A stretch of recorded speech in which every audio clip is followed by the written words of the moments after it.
First of all, I want to thank you for coming. This is a brief lecture about examples of humanism and ad fontes in the Renaissance, some of the primary examples. Now, I've left on your handout, some of the definitions. Normally in this lecture, you would have already gone through an hour and a half of lecture before this point, but for the sake of brevity, we're just covering this section. Okay. A little bit about humanism, talking about the Renaissance style of humanism. Humanism is a method. Okay. And the concept that started humanism was this: God created man, and God created nature, and it was good. And therefore, it is good to study man for his own sake, the activities of man. It is good to study nature for its own sake.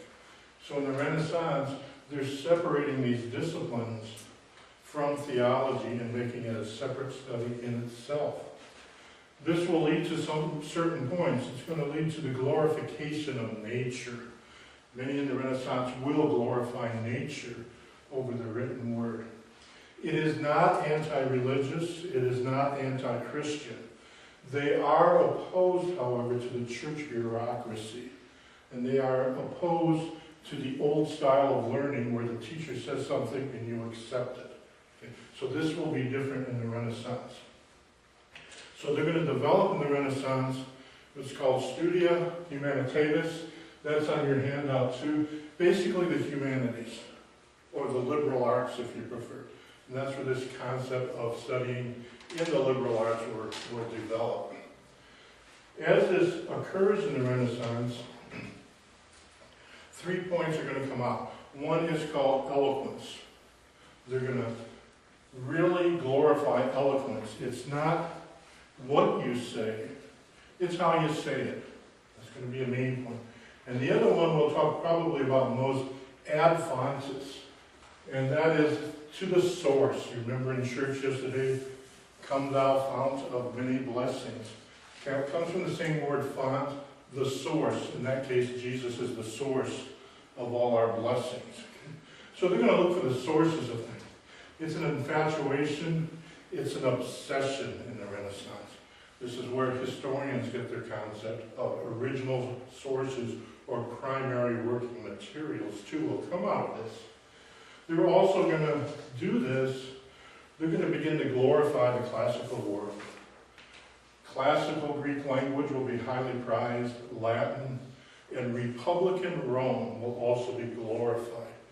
In art, classical balance will be glorified.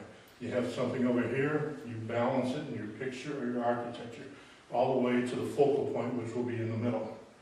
Okay. So this classical balance will be a main part of the artwork. We're going to talk about 3, 4, if there's time, individuals who kind of personify this. And the first one is a fellow named Petrarch, Francesco Petrarco. 1304 to 1374 are his years. And he's referred to as the father of humanism. He was born in Arezzo. That is actually important. Arezzo, very small town, comparatively speaking, up in the mountains about 50 miles from Florence. Most of the really great artists and writers of this time will actually come from the smaller towns and cities. And that's part of this glorification of nature too. But it's also, they were trained outside of the old system. Or in the case of Da Vinci, were not trained at all. So this is very significant. Arezzo, many geniuses born in Arezzo, Michelangelo, Dante, Petrarch, Aretino, Mirandola. So this small town, right, and the other small towns like Vinci will produce a lot of these artists. Anyway, Petrarch, 1341, will become poet laureate of Rome. Originally, he trained as a lawyer. He graduated from college at 12. His family had been exiled to Avignon, okay, so he had a strange background in that he was pushed out of his community. He didn't like the law, so he left the law when his parents died. He felt that he had fulfilled his obligations while they're alive. Then they die.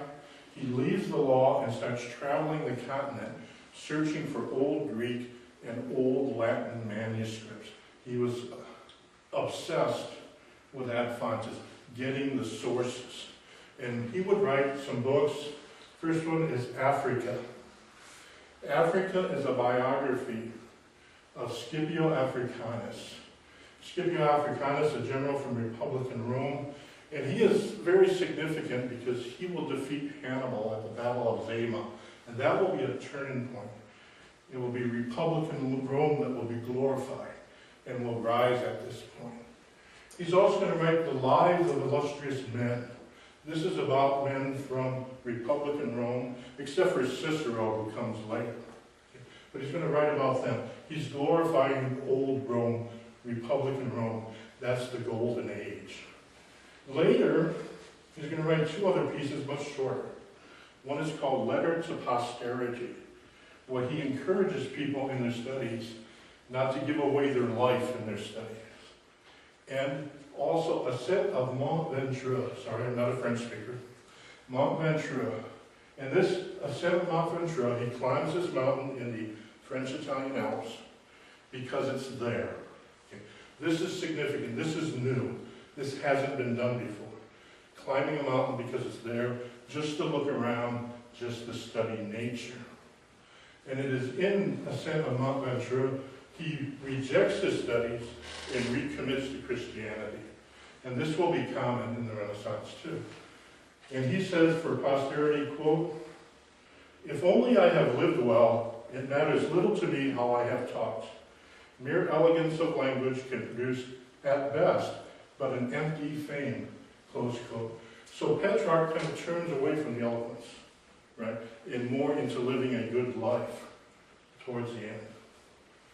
The second person I want to talk about is Leonardo da Vinci.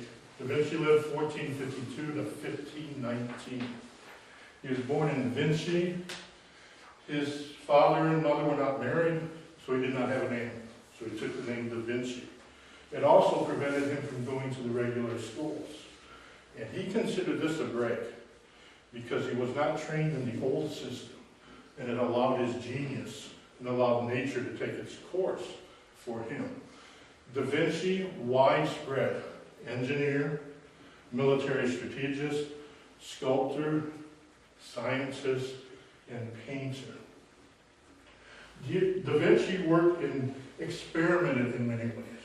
And this is significant about the Renaissance, where the medium is what you used and the message came from you, as opposed that you put the message first and design the medium for it.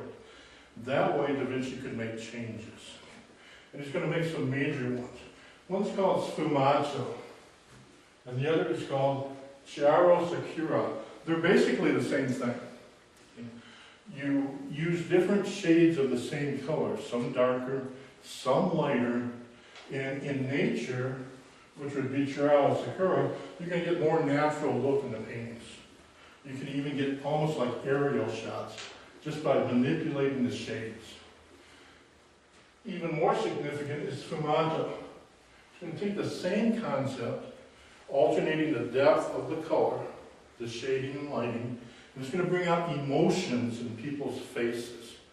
And this will be very important. It's going to change from medieval times in the paintings. The other thing about Da Vinci, he learned linear perspective.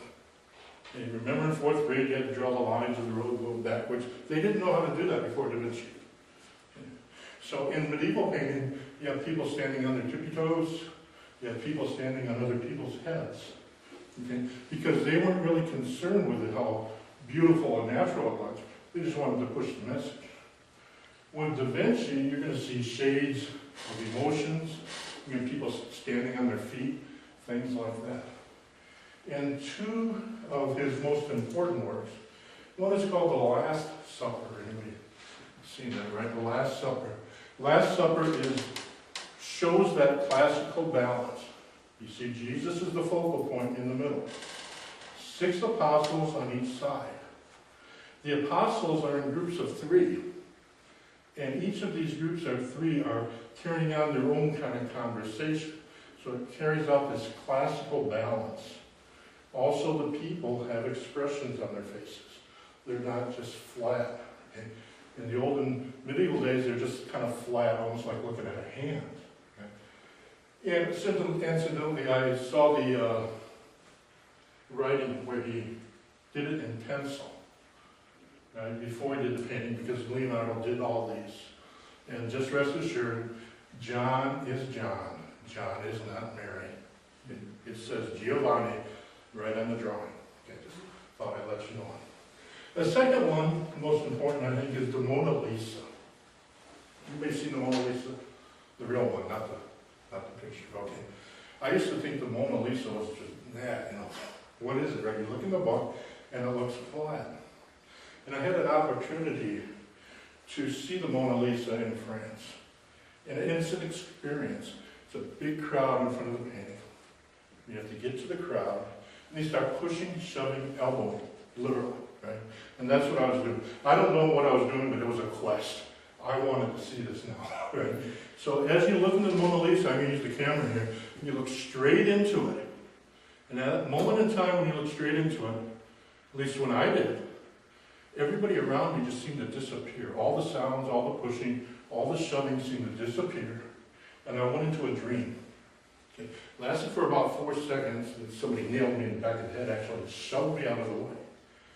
Now at the time, I was a janitor. I didn't know, maybe I had jet lag or something like that. But when I studied the Renaissance later, I found out that's what Da Vinci wanted.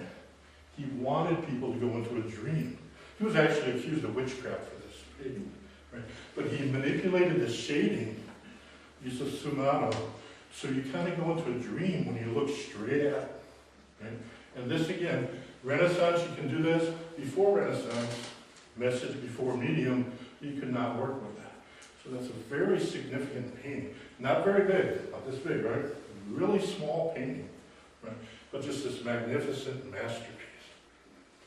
The next fellow I'd like to talk about, Michelangelo Buonarroti, 1475-1546.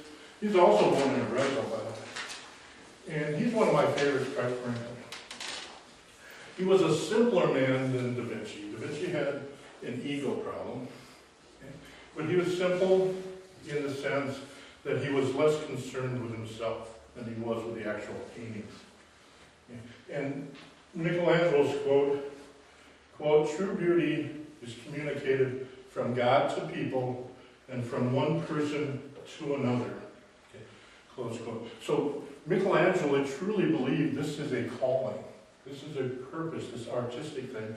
God showed it to him, and it was his purpose to show it to other people. So he was, in a sense, a little more dedicated to the work rather than himself than the average Renaissance person. And he's got 2 major works I want to talk about. One is called the David. The David. The David is supposedly the symbol of the Renaissance for many people. And originally the David was 7 works in the kind of an A shape, originally coming out of the ground and coming out of the elements. And the idea that the David is this perfect man who rose out of the elements, the glorification of man as he perfects himself away from the elements. By the way, the David's not Jewish.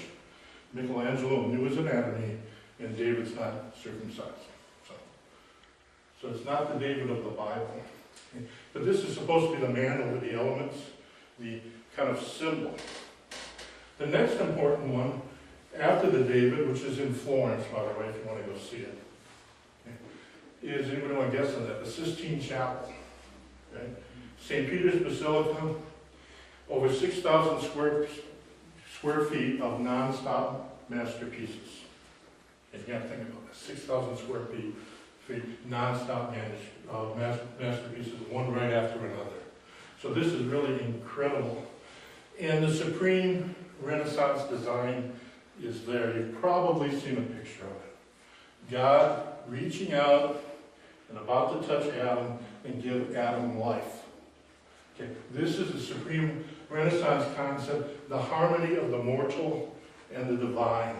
God given man his abilities through that. And again, Michelangelo also becomes a Christian. Michelangelo, like Petrarch, writes a number of hymns to Jesus. Okay, that's also part of his work.